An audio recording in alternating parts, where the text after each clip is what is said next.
Hi, welcome to the Kami tutorial. I'm going to first show you how to install the Kami extension if you haven't yet. Way to do that is open up a new tab somewhere in Google Chrome and type in Chrome Web Store. I typed that wrong. I forgot the R. Oops, but hey, Google is smart. It corrected me. All right, so here's the Chrome Web Store, and you want to type in Kami. And PDF is fine. First one that was right here. And the extension for the Kami PDF is right here. As you can see, mine is installed. Yours might look like this if it's not installed already, so you'll have to hit Add to Chrome. Not on this, but on this right here. Make sure you click Add to Chrome and follow the on-screen instructions to install your extension. Once you have the Kami extension, then when you are doing a homework assignment that's a PDF file, you can always use Kami to do the assignments, basically. So look here, here's an assignment that's a PDF. It says Kami here, but it doesn't have to, it might not. It'd be any PDF file, basically. I'm going to click on View Assignment. So here you'll see the file to the right. Sometimes it appears below here. It just depends on how the teacher created the assignment. So let's click on this and you'll see the PDF. PDF, you can't type on a PDF as you know. So Kami is a really awesome way to type on the PDF. And on the right side on the top here in blue, you should see Open with Kami. So click on that. It takes you into Kami and it opens the document for you to write on. You can draw on here, you can write on here, you can, do a lot of stuff. So I'm going to show you a couple of things. Markup, text highlighter. You can highlight a text if you wanted to. You could also box highlight. For example, if you wanted to highlight the whole thing here, like this in a box. Okay, you can strike through if you're trying to make a point and say nope, but most likely for math, you probably won't have to do strike throughs. You can underline things, etc. So just play with these a little bit and it will give you an idea of what you can do. Comment is really awesome. Text comment. You can write a comment about this particular question. Right here is my comment about, let's say, question number 1. See, I have a little yellow button here, and I'm going to say, this question was evil. Great.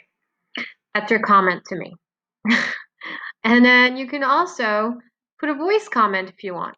If you click on voice and put it there, it's going to record. See, it's recording my voice. Whatever you say, I'm going to hear it. Instead of typing it, you're telling me, this question is evil, Mrs. Snyder. Great. You could also do a video one. Let's stop this, and it's recorded and you can color code these, obviously. So if you wanted a different color for each, the colors are right here. The video. Let's say I wanted to add a video comment as well. All right, there goes my video. I see myself. Yay. And then it's recording, as you can see up top. And I can just hit done when I'm done.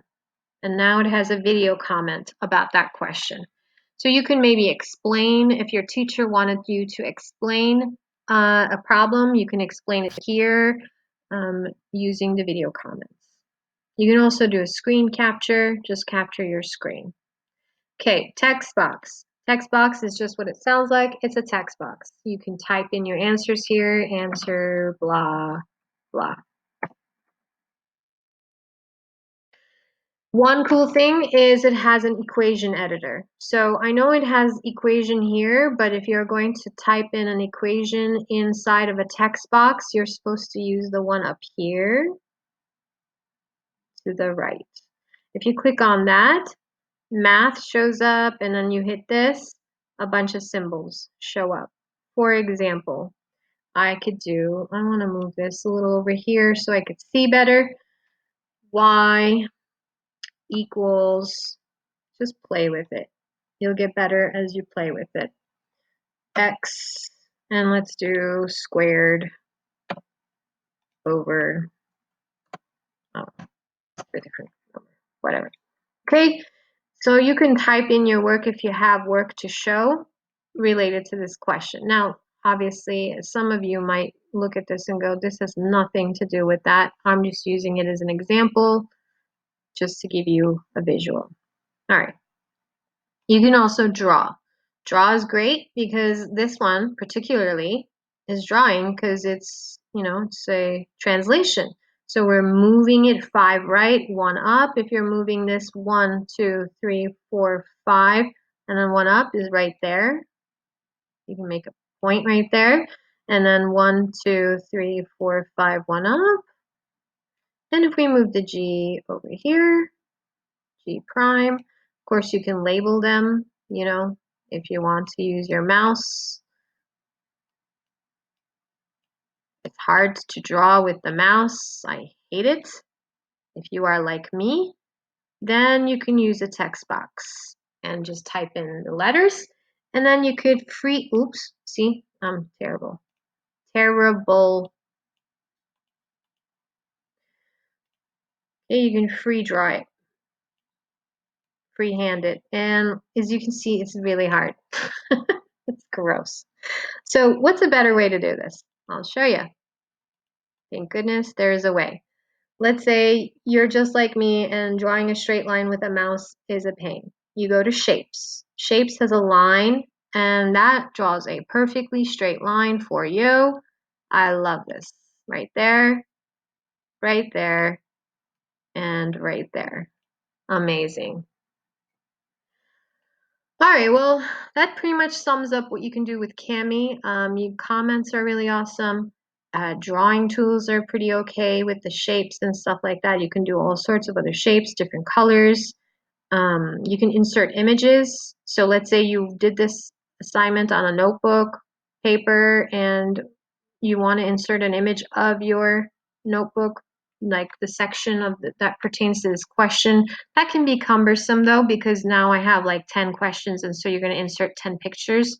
That might be annoying. It depends on the assignment. So you'll judge, but Kami is an amazing place. One thing that you cannot forget to do is before you turn in, which is on the top, you need to save it. So click on the turn in button on the top here. And as you can see, 11 unsaved changes. Guess what? If you turn this in right now, you're going to turn in a blank document. And I'm probably going to look at you and go, yeah, right, you did it? I don't see anything. And so instead of like going through all of that, double check here, right here, it should say no unsaved changes. So if it doesn't save now,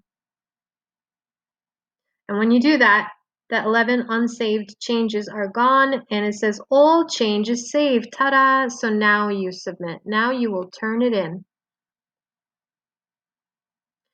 And the cool thing about Kami is it's synced with Google Classroom, I believe. So if we go back, this should change automatically. Sometimes it takes a few seconds though. Oh, there it goes. So it did take a few seconds and it changed. If it doesn't, you must hit the turn in button in Google Classroom so your teacher knows that you actually did it. Otherwise, they'll be clueless. All right, that is it for Kami. Hope you enjoyed that. Take care.